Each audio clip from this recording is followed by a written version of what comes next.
station with me, Hayley Dean. We're now at the last day of the Cambridge Folk Festival 2012. Once again, it's been an amazing weekend. Everyone's had great fun. We've had plenty of workshops, activities, and of course, non-stop music all weekend. If you want to be here next year, tickets will be on sale from Monday the 30th of July, so make sure that you buy yours.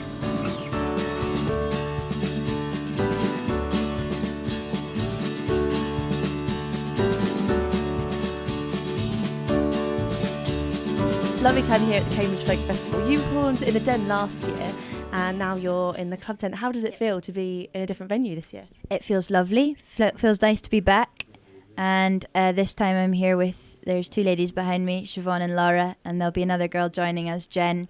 So there's a little sisterhood on the stage. It's good to take your friends along. And it feels nice to have a bigger stage, and we'll have more people because it's raining, so it's all good.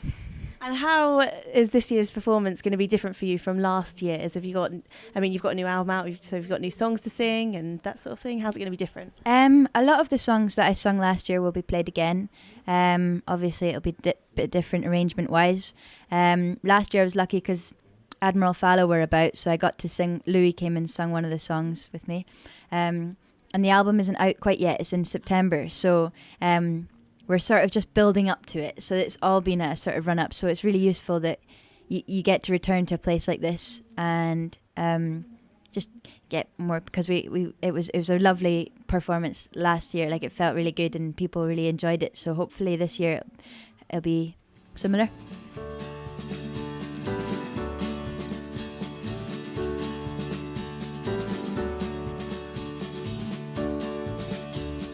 Joined now by Jade, who's the Cambridge Folk Festival's Green Ambassador. Do you want to start just by telling us what exactly your job entails?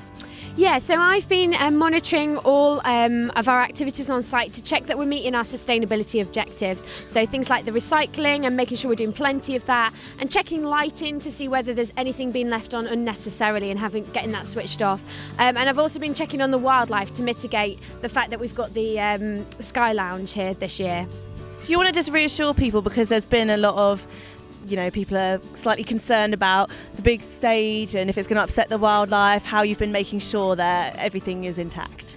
Yeah, so we were concerned because this is starting to move into our wildlife area, having the stage here. There was a lot of concern. So I've been working with Guy Belcher at the council, who looks after all the wildlife and environmental issues within the council. And we've been monitoring the behaviour of the ducks, the birds and the bats before the festival. And then I've been doing it on an evening as well to check the bats are behaving in the same way as they usually would. And they are. They're very happy. They're even feeding in the green light that the Sky Lounge are using and doing lots of feeding going on, so it's all good.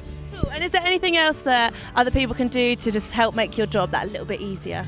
It's always good if we get some information about what's going on site, so feeding information to us saying, oh, I've seen we could be doing more recycling here, or are the birds happy there, but also just keeping up on all those practices, making sure people are segregating their waste properly and stuff like that always helps a lot. Yeah. Well, your job definitely isn't going unnoticed. People have said to us that everywhere looks really clean, and as I said before, there's always people here feeding the ducks, knowing they're very happy. So you're doing a great job, and thank you for chatting to us and reassuring everyone that the Sky Art stage has not had any impact on the wildlife in any way. So thank you for chatting to us.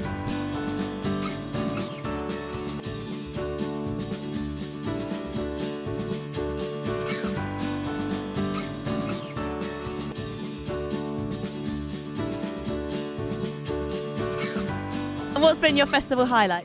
Well, actually, I'm still waiting for Lorena McKenna, which is going to be my highlight. I've been waiting to see her live for about, 20 odd years now, since I last heard her. So I'm still waiting for my highlight, let's face it. A couple of things. Seth Lakeman was fantastic, and Treacherous Orchestra were brilliant. The Destroyers were funny. 4 Men and a Dog are amazing. They're like, everyone that watches them is just like completely changed. Even though they're really traditional, like, it doesn't matter who's watching them. It was absolutely incredible. It's been like amazing because I've been coming ever since I was a little baby, so it's been like really good and exciting. And what about you? Is that the same for you? No, I've only been here twice and it's amazing.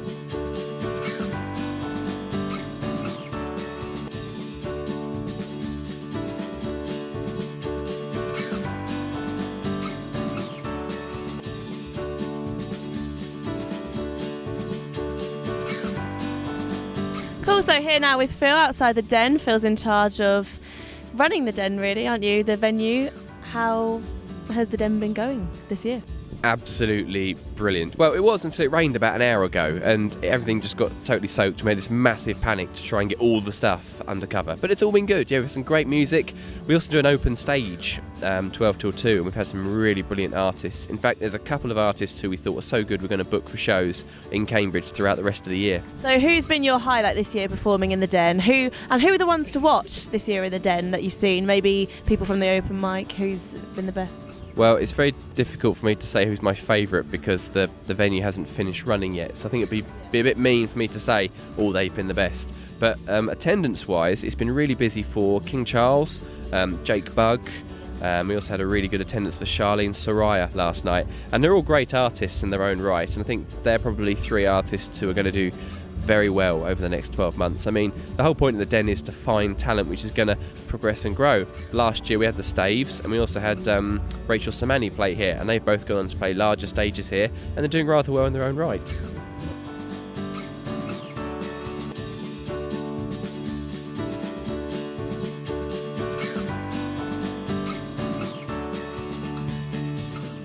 So now here with singer-songwriter Seth Lakeman. It's lovely to have you, and you're looking forward to your set later here at the Cambridge Folk Festival? Yeah, really looking forward to it.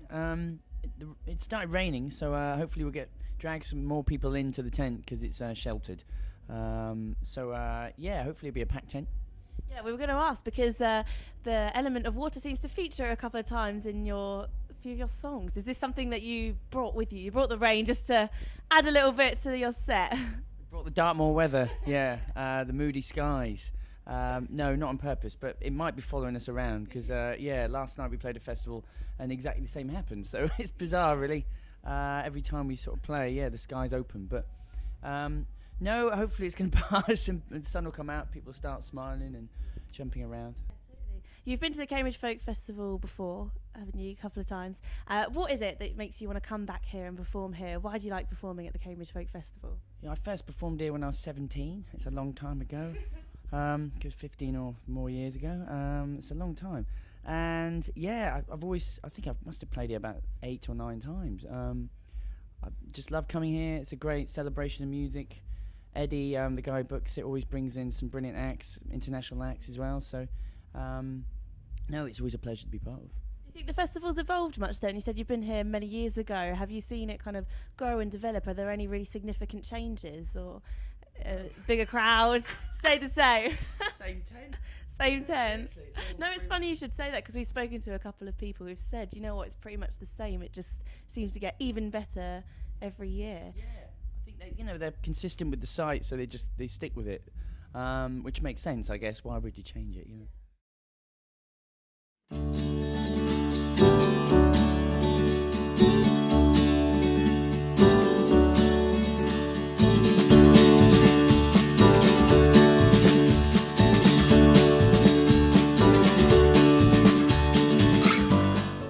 How are the levels? Oh!